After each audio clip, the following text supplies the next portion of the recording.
How do I avoid dwelling on my husband's past infidelity?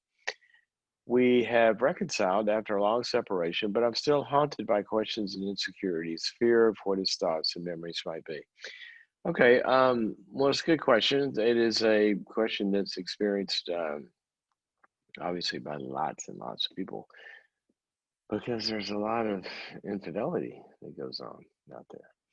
So, first thing I want to say is this that the fact that you have these questions, insecurities, and all of that kind of stuff, first thing you have to do is make sure that you have normalized that.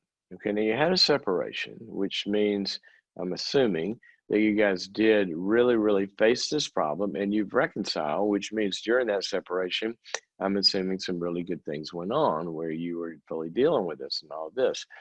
One of the things has to go on though is you have to make sure that you have been fully heard in your pain and that he has fully acknowledged, the depth of that pain that he created and you feel really, really listened to. And that creates long, kind of what's the word I'm trying to it creates a strong beginning of what will be a long path of healing. Now, having said that, um, as those things are coming, you've got to distinguish between when those things come, how much of that is normal, just PTSD. I mean, if you've been burned, you get close to a fire and you kind of, you pull back.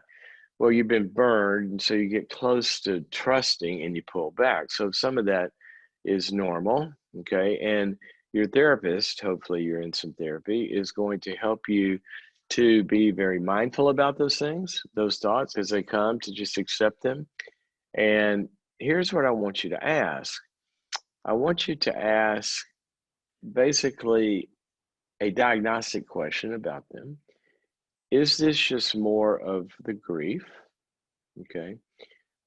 Is this fear of trusting and being vulnerable again?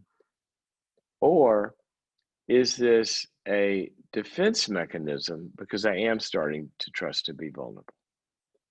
It can be one of all three. Now, on the first one, if it is just the pain resurfacing, then you just, yeah, there it is.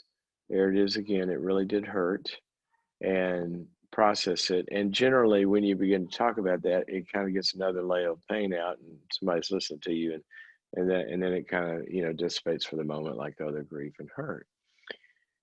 If it's the second one, though, that it really is kind of a PTSD memory a little bit, then one of the things you have to do there is you have to ground yourself in the first one, that you're working on all the pain of it.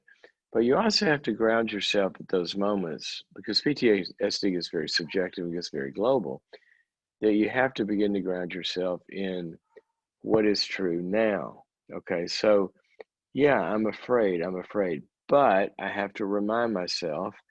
And then you ought to have some very objective things that you can remind yourself of, because if you don't, that's not an irrational fear.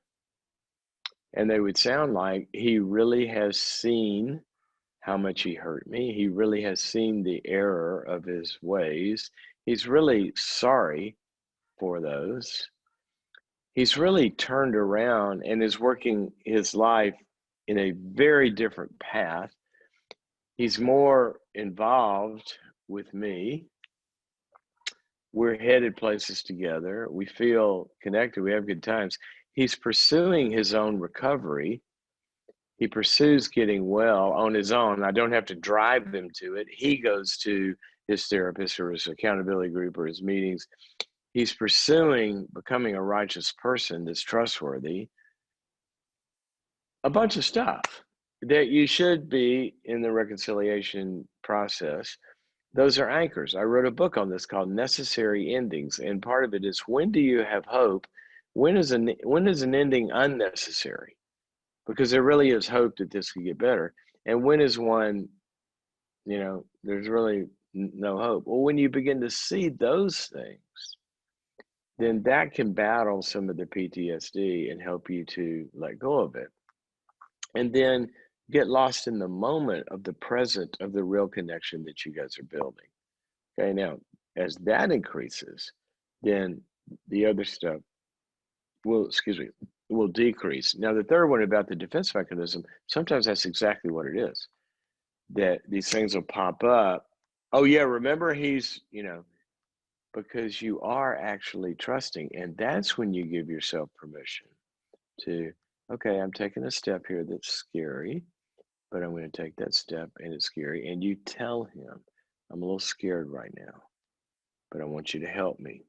And you come together. And then he's got to learn to not hear that as criticism or judgment or anything, but welcome you into that space. Okay.